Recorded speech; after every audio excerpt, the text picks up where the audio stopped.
오늘 본문의 말씀 요나서 4장 1절을 11절까지 말씀에 의지해서 소리 없는 전쟁이라는 제목으로 말씀을 나누고자 합니다. 예전에 제가 요나서 말씀을 전할 때 이런 말을 했었습니다. 요나를 거꾸로 하면 나요라는 말씀을 했거든요. 혹시 기억이 나십니까? 그러니까 요나서를 읽다 보면 참 답답하기도 해요. 어떻게 이럴 수 있지? 요나서 읽어보면 특히 4장 같은 경우는 막 요나가 하나님 앞에 화를 내는 모습이 나오기도 하고, 근데 그런 모습들을 가만히 묵상하며 돌아보면 정말 나의 모습이 너무나도 적나라하게 드러나는, 하나님 앞에서 이렇게 불평하고 짜증하고 원망하는 나의 모습이 이 요나서의 모습 속에 그대로 드러나는 것을 보기도 해요. 그래서 요나서 짧은 1장부터 4장까지 밖에 안 되지만 얼마 되지 않아요. 근데 읽으면서 참 많이 찔리기도 하고, 사실은 요나서를 읽다 보면 읽기 싫을 때도 있어요. 왜냐하면 나의 모습이 너무나도 적나라하게 드러나기 때문에. 아니, 어떻게 선지자가 하나님 앞에 그럴 수 있지? 난 차라리 죽여주시옵소서. 화를 내는 거는 당연한 겁니다. 어떻게 선지자가 이런 말을 할 수 있지? 이런 생각이 들기도 하는 것이 요나서이기도 합니다. 선지자는요, 히브리어로 나비라는 단어를 씁니다. 그 나비는요, 선지자, 예언자, 대언자라고도 이렇게 해석을 할 수 있는데요. 선지자, 예언자, 대언자는 거의 비슷한 그런 뜻을 갖고 있는데, 근데 나비는 조금 더 직설적으로 해석을 하면 대언자가 더 가깝기도 합니다. 나비라는 단어의 뜻을 보면요. 그래서 이 선지자 나비는 하나님께서 부르셔서 세워 그에게 하나님의 말씀을 주셔서 보내심을 받은 자들을 선지자 나비라고 합니다. 그래서 이 선지자, 이 나비, 여러 가지 일을 하는 사람이 있는데, 이 선지자들은 특별히 크게 세 가지의 사역이 있습니다. 첫 번째 사역은 뭐냐면요, 언약의 수호자들입니다. 무슨 말이냐면요, 이 선지자들은요, 하나님께 주신 그 언약에 비추어서 우상숭배와 탐심과 불의와 약자를 괴롭히는 자들, 이런 모습을 보면서 고발하여서 그들이 언약 가운데, 하나님의 말씀 가운데 하나님께로 돌아오도록 만드는 이런 일을 선포하는 사람을 우리가 선지자 나비라고 이야기합니다. 그래서 이 선지자들은 특별히 자주 선포하는 말씀이 있습니다. 사용한 단어가 있습니다. 휴브라는 단어를 많이 사용해요. 휴브라는 건 뭐냐면 주님께로 돌아와라. 그래서 선지자들은요, 회개를 많이 선포합니다. 신약 성경의 마지막 선지자가 누군지 아십니까? 세례 요한입니다. 세례 요한이 처음 사역을 시작할 때 그 요단강에서 무엇을 선포하죠? 회개하라, 천국이 가까이 왔느니라. 세례 요한은 이 회개의 세례를 선포하는 사람이 세례 요한이었습니다. 그래서 이 세례 요한의 주된 말씀의 선포는요, 회개예요. 죄에 대한 지적. 당신들 우상 숭배에서 벗어나야 됩니다. 돌이켜야 됩니다. 주님께로 돌아가야 됩니다.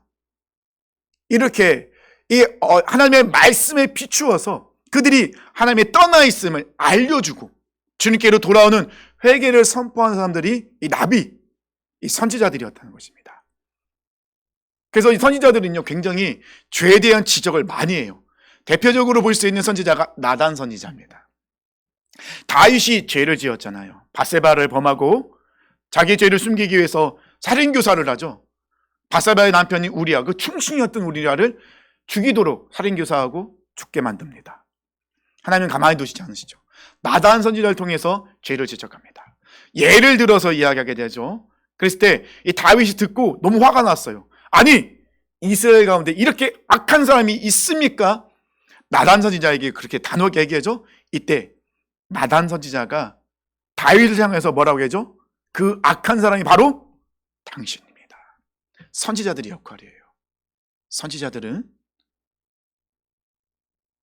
하나님의 백성들이, 그리스도인들이 말씀과 안에 떠나 있고 하나님께 떠나 있을 때 그 언약을 붙잡고 그 언약을 선포하며 말씀을 선포하며 주님께로 돌아오도록 회개를 선포하는 자들의 바로 나비, 선지자들이었다는 것입니다.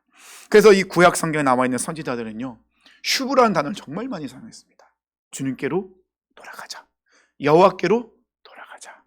우리가 아무리 많은 죄를 지었다 할지라도 우리가 이 죄를 자복하고 회개한다면, 주님께로 돌아간다면 주님께서는 우리를 싸매시고 치유하시고 회복시키신다. 이 선지자들은요, 가장 많이 대언하는 하나님의 말씀은 죄에 대한 지적과 회개, 주님께 돌아가자입니다. 두 번째 선지자들이 하는 일은 뭐냐면은 하나님의 입이었어요. 하나님께서는 선지자의 입을 사용하십니다. 마치 하나님께서 아론을 모세의 입으로 사용하신 것처럼 하나님께서는 선지자의 입을 통해서 하나님의 말씀이 선포되도록 만드셨다는 것입니다. 선지자들은요, 하나님의 말씀을 전할 때는 자신들의 감정, 생각, 뜻을 전하지 않습니다. 하나님이 주신 말씀 그대로를 선포하는 사람이 바로 이 선지자들이었습니다. 예레미야 선지자가 그랬습니다. 하나님께서 예레미야 선지자에게 하나님의 말씀을 주십니다. 근데 예레미야 선지자가 이 회개를 선포하는 그 대상이 누굽니까? 세상 사람들이 아닙니다. 하나님의 백성을 일컫는 그 하나님의 백성, 이스라엘 백성들이었어요.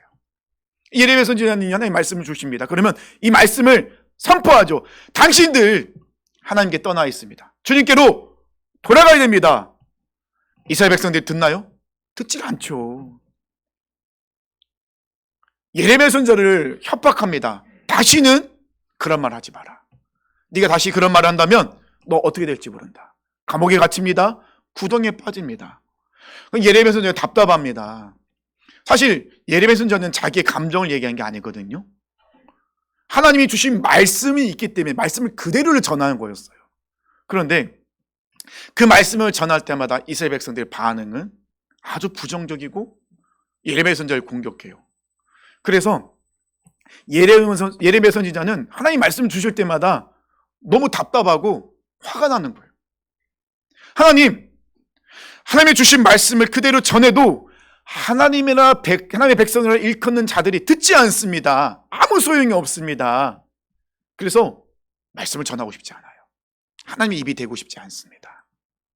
그런데 그 말씀이 예레미야 선지자의 마음속에 있기 때문에 그 말씀 때문에 마음이 불타는 것 같아서 그 말씀을 전하지 않고는 못 빼기겠습니다. 그래서 다시 나갑니다. 다시 하나님이 주신 말씀을 입을 열어서 선포하는. 그러니까 선지자들은 하나님의 입의 역할을 하는 거예요. 근데 이 하나님의 입을 역하는 선지자뿐만 아니라 하나님께서는 무당을 사용하기도 하셨어요. 대표적인 얘기가 발람이라는 무당이었습니다. 당시 그 지역이 굉장히 유명한 아주 영험하다 하나요? 그런 잘 맞히는 무당이었던 것 같아요. 이스라엘 백성들이 출애굽하며 이 모압 땅을 지나가고 있을 때 모압 왕 발락이, 헷갈리시면 안 됩니다. 모압 왕 발락이 무당 발람을 찾아갑니다.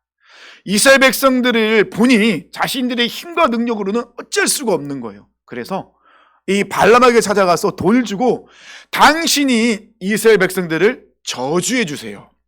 저주만 한다면 돈을 주고 당신이 원하는 모든 것을 해주겠습니다.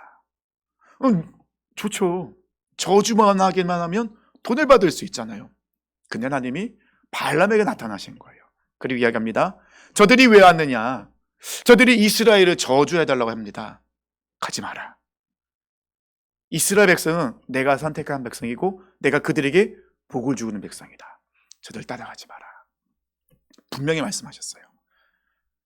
발람이 일어나서 하나님이 가지 말라 하니 안 가겠습니다. 돌아가십시오. 근데 발락이 또 보내잖아요. 더 고위 관직을 보내고 더 많은 돈으로 유혹을 합니다. 발람은 눈에 보이지 않지만 마음속에서 소리 없는 전쟁이 일어납니다. 어떤 전쟁이 일어나죠? 하나님의 말씀과 탐심이 부딪히고 있는 거예요. 머리로는 하나님의 말씀이 들어왔으니, 하나님이 말씀하셨으니 저들을 따라가지 말고 저주하지 말라 했으니 말씀대로 하나님의 말씀에 순종하긴 해야 되는데 지금 눈에 뭐가 보이죠? 너무 큰 물질이 보이는 거예요. 탐심이 그 안에 들어와 있습니다. 말씀과 탐심이 부딪히고 있습니다. 싸우고 있습니다. 발람이 그런 상황 속에서 이 치열한 이 싸움 속에서 발람은 결국 탐심이 이겨버려요. 분명히 하나님은 말씀하십니다. 따라가지 마라. 말씀하셨어요. 근데 이 발람이 다시 온 그 사람들에게 뭐라고 하죠? 오늘 밤 여기서 하룻밤 자라. 하나님께서 나에게 뭐라고 말씀하시니 내가 다시 물어보겠다. 말씀은 벌써 주어졌어요. 뭐라고요? 가지 마라. 이스라엘이 저주하지 마라. 그런데 지금 발람은 눈에 보이는 게 뭐죠? 말씀보다는 물질이 보이는 거예요. 이 전쟁 가운데 발람을 이끌어가고 있는 것은 이 전쟁의 기울기는 어디가 이기고 있는 거죠? 탐심이 지금 이기고 있는 겁니다. 결국 탐심이 이겼어요. 하나님 물론 가라. 이 발람이 탐욕에 너무 물들어 있는 걸 알기 때문에 말려도 안 되는 걸 알기 때문에 가라. 대신 내가 너에게 주는 말만 해야 된다. 신이 나서 가고 있죠. 이때 하나님은 이 나귀의 입을 통하여서 발람을 부끄러게 만듭니다. 그리고 발람은 이스라엘 백성들을 축복해요. 왜요? 하나님의 말씀이 있었기 때문에. 이처럼 하나님께서는 무당도 사용하는 전능하신 분이십니다. 하나님의 뜻을 그 누구도 막을 수가 없겠죠. 선지자들은요, 이렇게 하나님의 입이 되어서 하나님이 주신 말씀을 전하는 자, 바로 선지자들입니다. 마지막 세 번째는요, 미래를 말하는 것처럼 보이지만 언약의 사이렌입니다. 선지자들은요, 가끔 예언을 하기도 합니다. 미래에 대한 말씀을 전하기도 한다는 것이죠. 근데 성경에는요, 예언의 목적은 분명합니다. 성경에 나와 있는 이 예언적인 선포는요, 회개하면 재앙에서 벗어나고 기회가 있지만 불순종하면 무서운 심판이 임한다. 이것을 알려주시는 것이 바로 예언의 목적이에요.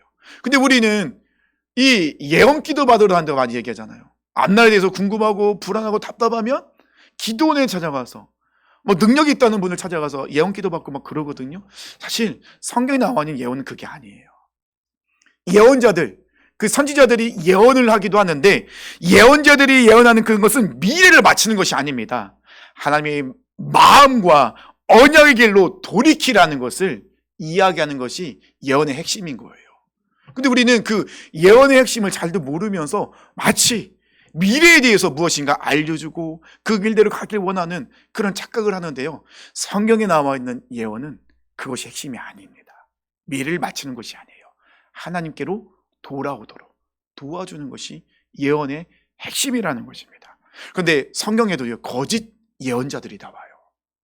하나님께서 보내지 않았는데 마치 하나님께서 자기를 부르시고 보내신 것처럼 떡하니 나타나서 마치 하나님께 말씀을 받은 것처럼 사람들이 예언하죠. 그러면 거짓 예언자들은 어떤 말을 합니까? 하나님의 말씀을 전하지 않습니다. 말씀이 없는데 어떻게 전할 수 있겠습니까? 그럼 그들이 하는 일은 무엇이죠? 왕이, 백성들이 듣고 싶어하는 말을 들려주는 거예요. 근데 이게 무서움이 뭔지 아십니까? 거짓 예언자들이 그 예언을 할 때 왕과 백성이 듣고 싶어하는 말을 해줄 때 문제는 우상숭배와 불의가 가려진다는 거예요. 회개 자리로 돌아가야 될 이스라엘 백성들이 이 거짓 예언자들 때문에 자신들이 우상숭배에 빠져 있고 불의 가운데 있다는 것을 알지 못하고 심판의 길로 달려가고 있는 그런 끔찍하고 무서운 모습을 보게 된다는 것입니다. 오늘 주인공 요나는요, 선지자입니다. 우리가 읽진 않았지만요, 오늘 요나서 1장 1절로 2절에 보면 이렇게 말씀하십니다. 여호와의 말씀이 아미떼의 아들 요나에게 임하니라 이르시되, 분명히 하나님께서 요나를 부르셨습니다. 그리고 요나를 세우시고 요나에게 말씀하셨어요. 선지자입니다. 부르셨어요. 하나님이 그에게 어떤 말씀하셨죠? 너는 일어나 저 큰 성읍 니느웨로 가서 그것을 향하여 외치라. 그 악독이 내 앞에 상달되었음이니라 하시니라. 분명히 하나님의 말씀은 요나에게 임했고 그 말씀을 전하는 입은 바로 요나의 사명입니다. 그럼 요나는 하나님이 말씀하신 대로 어디로 가야 돼요? 니느웨로 가야 됩니다. 니느웨에 가서 무엇을 해야 되죠? 당신들의 악한 것들이 하나님께 상달되었습니다. 그러니 하나님께 당신에게 심판을 내리기 전에 당신들은 회개하십시오. 이 말씀을 선포하는 것이 바로 요나의 사명입니다. 그런데 아시죠? 요나는 그 마음속에 발람처럼 치열하게 소리 없는 싸움을 하고 있습니다. 어떤 싸움입니까? 하나님의 말씀과 자기의 생각, 자기의 소리의 싸움을 하고 있죠. 물론 발람과 요나는 동기는 다릅니다. 발람은 탐심 때문에 싸움이 일어났지만 요나는 왜곡된 자기의 의에 인하여서 싸움이 일어나고 있다는 것이죠. 그래서 요나는 어떻게 되죠? 다시스로 도망가 버려요. 니느웨와 정반대인 다시스로 도망갑니다. 요나 선지자가 왜 이런 행동을 했을까? 사실 그 배경을 알아보면 조금 이해는 가는 부분이 있어요. 배경을 보면요, 요나 선지자는 주전 793년에서 753년 활동하던 사람입니다. 북이스라엘의 선지자였어요. 여로보암 2세가 다스릴 때 활동하던 선지자였는데요, 시대적 배경은 북이스라엘이 정치적으로 조금 강해지고 영토를 조금씩 넓히는 그런 상황 속에 있었어요. 그리고 외적으로는 아수르가 동쪽에서 세력을 넓혀 내려오고 있는 상황이었습니다. 그 말은 뭡니까? 북이스라엘과 남유다가 부딪힐 만한 일이 지금 일어나고 있는 거예요. 그럼 북이스라엘은 어떤 상황이었습니까? 정치적으로는, 외적으로는 굉장히, 겉으로는 성장하고 좋아 보이지만 내적으로는 타락한, 우상숭배에 빠져있는 썩어가는 모습이었습니다. 이런 상황 속에서 하나님께서는 요나를 통하여서 선포케 하신 말씀이 있었어요. 북이스라엘금 영토가 회복될 것을 말씀하셨어요. 요나는요, 요나 선지자는 요나서에만 나오지 않습니다. 열왕기하에도 요나 선지자 이름이 나와요. 열왕기하 14장 25절에 보면요, 이스라엘 하나님 여호와께서 그의 종 가드베 헤벨 아미떼 아들 선지자 요나를 통하여 하신 말씀과 같이, 벌써 하나님은 요나를 통하여서 하나님이 하실 일을 알려주셨어요. 선포하게 하셨어요. 여로보암이 이스라엘 영토를 회복하되 하맛 어귀에서부터 아라바 바다까지 하였으니. 요나는 분명히 선지자입니다. 벌써 이렇게 하나님 말씀을 전하는 사람이었어요. 그러면 요나서에서 하나님은 분명히 요나 선지자에게 말씀하셨습니다. 뭐라고요? 너는 저 큰 성읍 니느웨로 가서 회개를 선포하라. 이것이 하나님의 말씀, 요나의 사명입니다. 그러니까 요나는 선지자이다 보니 하나님께서 니느웨에게 회개를 선포하라고 말씀하신 그 뜻이 무엇인지 알고 있었어요. 무엇이겠습니까? 니느웨에게 은혜를 베푸시겠다는 거예요. 근데 우리 배경을 봤죠. 니느웨는 아수르의 수도입니다. 니느웨는 동편으로 점점점 세력을 확장시키고 있었어요. 그러면 북이스라엘과 부딪히는 상황이 오게 되는 것입니다. 그러니 요나로서는 이해가 안 되는 겁니다. 아니, 하나님, 아수르는 굉장히 잔혹한 나라입니다. 이스라엘을 생각한다면 하나님께서 심판하셔야 할 나라는 어디죠? 아수르. 아수르의 수도는 니느웨. 잘된 거죠. 니느웨의 악이 하나님께 상달되었으면 하나님은 니느웨 가운데 뭘 행하시면 되죠? 공의와 정의를 행하시면 돼요. 그 말은 뭐죠? 심판해버리시면 돼요. 소돔과 고모라처럼 하늘에 불이 내려서 그 땅을 다 초토화시키면 돼요. 근데 하나님이 지금 뭐라고 말씀하셨어요? 니느웨 요나에게요? 너는 지금이에요. 지금 일어나서 저 큰 니느웨로 가라. 그리고는 뭐라고 말씀하십니까? 그들에게 회개를 선포하라. 아니, 하나님, 니느웨는 멸망당해도 당연한 나라이고 니느웨가 멸망하여 북이스라엘이 더 성장할 수 있는데 니느웨를 가만뒀다가는 분명히 이 북이스라엘이 니느웨를 통해서 무너질 텐데 하나님 어떻게 니느웨 가운데 회개를 선포하십니까? 하나님의 공의 잣대를 반드시 정확하게 들이대야 될 곳은 어디라고요? 니느웨인 거예요. 있을 수가 없는 일입니다. 그래서 오늘 본문 4장 2절 요나가 화가 나면서 하나님께 기도하고 있습니다. 여호와께 기도하이로되, 지금 요나가 기도하는 겁니다. 여호와여, 내가 고국에 있을 때 이러하겠다고 말씀하지 않은, 내가 이럴 줄 알았어요. 내가 하나님이 저에게 느느웨에 가서 회개를 선포하라 할 때 내가 하나님께서 이렇게 할 줄 알았어요. 어떻게 해요? 그러므로 내가 빨리 다시스로 도망하였사오니 주께서는 은혜로우시며 자비로우시며 노하기를 더디하시며 은혜가 크시사 뜻을 돌이켜 재앙을 내리지 아니하시는 하나님이신 줄 내가 알았음이니이다. 내가 이럴 줄 알았어요. 내가 그래서 하나님이 다시스로 도망간 거예요. 분명히 제가 니느웨에 가면은 회개를 선포하면 하나님이 그 니느웨 땅 가운데 은혜 내려주시고 자비를 베푸시고 그들을 회복시킬 것 알기 때문에 제가 다시스로 도망간 거예요. 요나는 니느웨가 무서워서 다시스로 도망간 게 아니에요. 하나님 마음을 알기 때문에, 그 마음을 너무 잘 알기 때문에 그래서 도망간 거예요. 아이러니하지 않습니까? 회개를 선포해야 될, 그래서 그들이 주님께로 돌아가야 될 그 입이 되어야 될 선지자가 그것을 알기 때문에 도망가 버렸어요. 요나는 그 마음속에 아주 소리 없는 치열한 전쟁을 벌이고 있습니다. 하나님의 말씀과 내 생각과 하나님의 뜻과 내 뜻이 서로 부딪히고 있습니다. 아주 치열하게 일어나고 있죠. 요나는 알고 있었어요. 내가 하나님께 도망가도 하나님께 도망갈 수 없다는 것을. 하나님은 요나를 뚝 떼서 어디로 보내시죠? 니느웨를 떡하니 떨어뜨렸습니다. 순종을 안 할 수는 없다는 걸 알고 있어요. 그래서 요나가 선택한 건 뭐죠? 마지막까지 반항합니다. 최소한의 순종을 해요.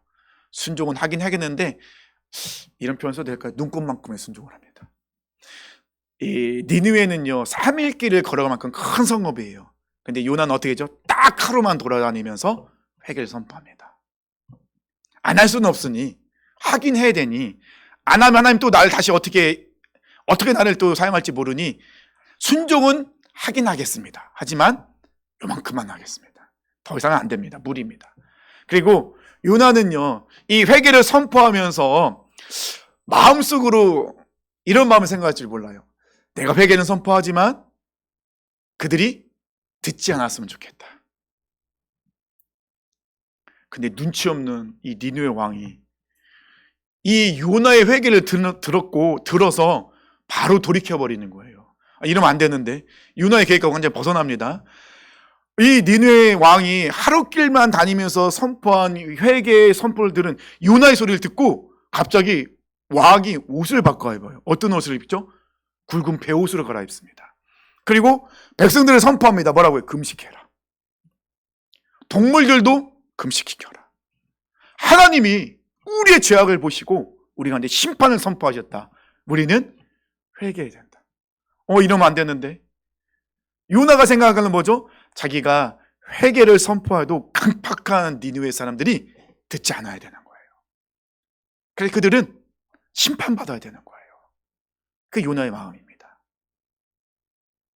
그런데 이 눈치 없는 니느웨 사람들이 목숨 걸고 회개하고 있으니 요나가 이게 마음에 너무 들지 않는 거예요.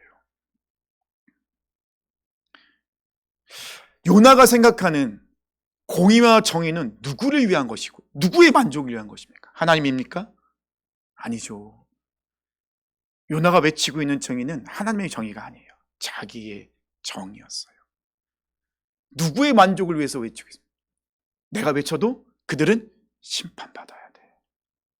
하나님의 말씀을 받은 자가 하나님의 말씀과 정반대의 말을 하고 생각을 하고 삶을 살아가는 것이 요나의 모습이었습니다. 나를 만족시키려면 니느웨는 멸망당해야 돼. 얼마나 치열하게 싸웁니까? 5절 말씀에 들어오는 문장이 있습니다. 자기를 위하여. 하루길만 회개를 선포하고요, 요나는 성읍의 동편 언덕에 올라갑니다. 그리고 뭐죠? 구경합니다. 어떤 일이 일어날까? 그 말은 뭐죠? 하나님께서 니느웨를 심판하셨으면 좋겠다. 근데 햇빛 너무 뜨거운 거예요. 그래서 요나는요 자기를 위하여 그늘을 만들 수 있는 천막을 짓습니다. 자기를 위해서는 그늘을 만드는 천막을 짓는 사람이 좌우를 분별할 수 있는 12만 명이 있는 그 니느웨가 멸망당하는 것에 대해서는 조금도 괴로워하지 않아요. 중요하게 여기지 않습니다.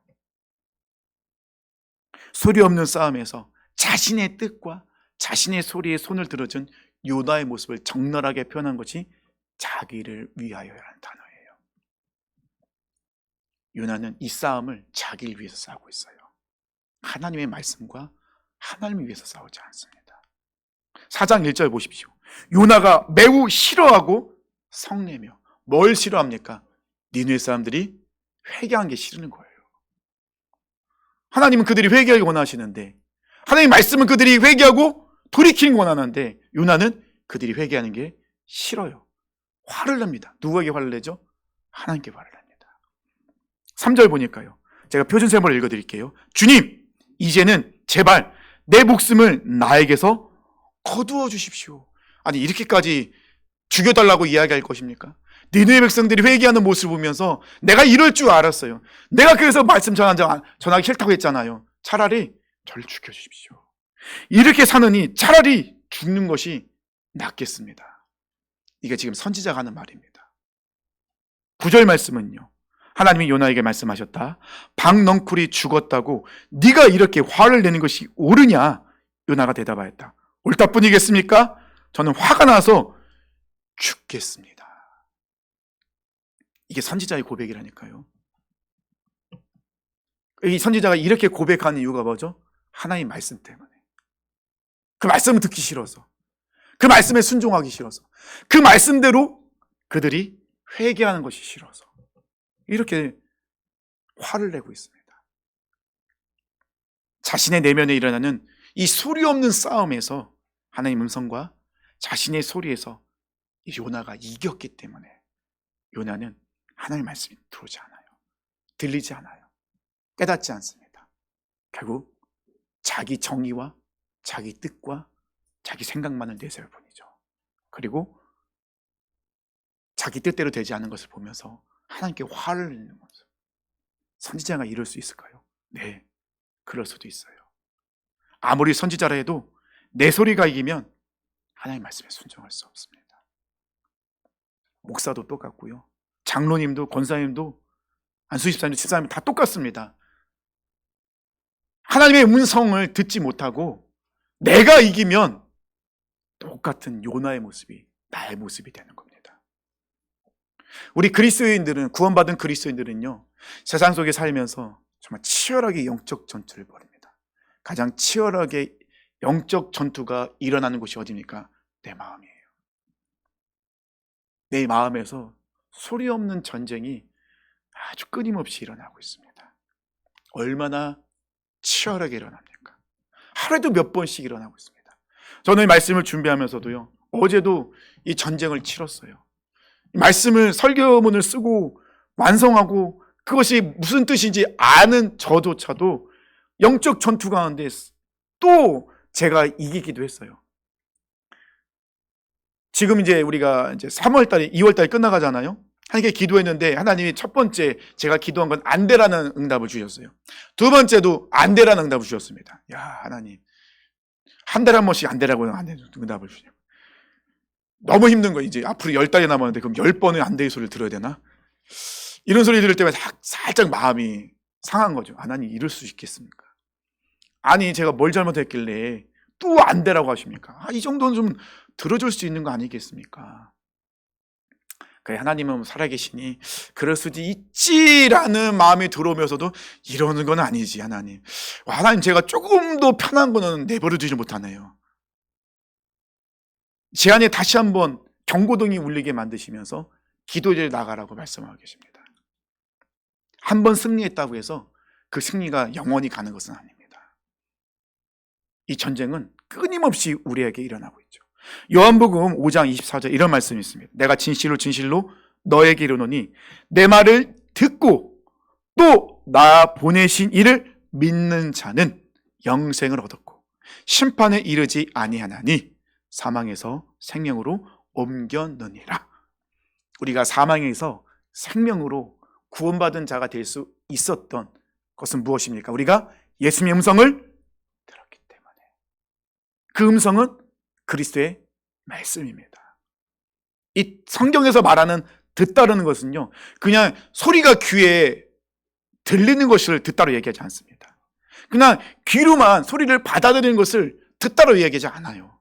듣는다는 것은, 성경에서 말하는 듣는다는 것은 예수님의 음성이 귀로 들렸으면 귀에만 머무는 것이 아니라 그 들린 음성이 마음으로 내려와야 돼요. 그럼 마음에서 머무는 게 아니죠. 마음으로 내려온 음성이 깨달아져서 순종에 이르는 것까지를 듣다라고 말씀하고 있는 거예요. 예수님의 음성을 듣고 깨닫고 우리가 삶에서 그 말씀을 살아내면 하나님의 자녀로서 구원받은 자의 삶을 살 수 있다는 것입니다. 근데 안타깝게도 많은 그리스도인들이 이 소리 없는 싸움 가운데서 항상 자기의 편을 들어요. 자기 뜻과 자기 소리에 집중합니다. 내가 하고 싶은 것을, 내가 원하는 것을, 내가 기뻐하는 것을. 문제는 뭔지 아십니까? 하나님의 뜻을 알면서도 내 손을 들 때가 많죠. 누구처럼요? 요나처럼. 요나의 모습은 나의 모습이더라고요. 사랑하는 성도님들, 우리는 하나님의 음성을 들어야 됩니다. 귀로만 들려지는 게 아니라 그 음성이 내 안에 충만해져야 됩니다. 소리 없는 전쟁은 결국 누가 하나님이 될 것인가에 대한 전쟁이었어요. 내가 하나님이 될 것인가? 하나님을 하나님 되게 할 것인가? 요나는 결국 하나님의 말씀이 있었음에도 불구하고 자기가 하나님이 되었어요. 자기가 주인이 되었습니다. 그래서 감히 하나님께 화를 내고 성을 내고 그런 모습이 나타나는 것이죠. 성도님들은 어떤 모습을 갖고 계십니까? 이 전쟁 가운데, 이 소리 없는 전쟁 가운데 누구의 편을 들고 계십니까? 여전히 내 편을 들고 계십니까? 아니면 하나님의 음성 가운데 나를 내어드리고 그것으로 끝나는 것이 아니라 삶 속에서 정말 내가 들은 말씀대로 말씀을 살아나고 계십니까? 자주 말씀드리죠. 신앙생활은 불편한 것이라고요. 신앙생활은 나를 어렵게 만듭니다. 내가 하고 싶은 거 하지 못하게 만들어요. 하기 싫은 거 하게 만듭니다. 용서하기 싫은 사람 용서하라 하십니다. 불편해요. 어려워요. 하지만 주님의 음성이 들렸을 때, 나의 주인이신 주님의 음성이 내 안에 충만해질 때 우리는 음성에 순종하여 나는 죽고 음성에 순종할 수 있게 됩니다. 매일 하는 말씀 앞에서 하나님의 음성을 선택할 때 하나님 아버지의 크신 사랑과 은혜와 긍휼이 우리를 덮게 됩니다. 그때 우리는 요나처럼 상 밖에서 분노하는 사람이 아니라 하나님 아버지 마음을 알아 그들을 품어낼 수 있는 진짜 그리스도인이 될 수 있다고 하죠. 11절 말씀 보겠습니다. 하나님의 마음이죠. 하물며 좌우를 가릴 줄 모르는 사람들이 12만 명도 더 되고 짐승도 수없이 많은 이 큰 성읍 니느웨를 어찌 내가 아끼지 않겠느냐. 하나님의 마음이셨어요. 음성이 우리에게 들리면 하나님의 마음이 우리 안에 부어집니다. 내가 이기면요 내 소리만 우리 안에 가득 찰 뿐이죠. 하나님의 마음을 아프게 할 뿐입니다. 전 사랑 모든 성도님들이 이 소리 없는 싸움 가운데 승리자가 내가 아닌 하나님이 되기를 축원합니다. 그래서 삶 속에서 진짜 그리스도인이 되었으면 좋겠습니다.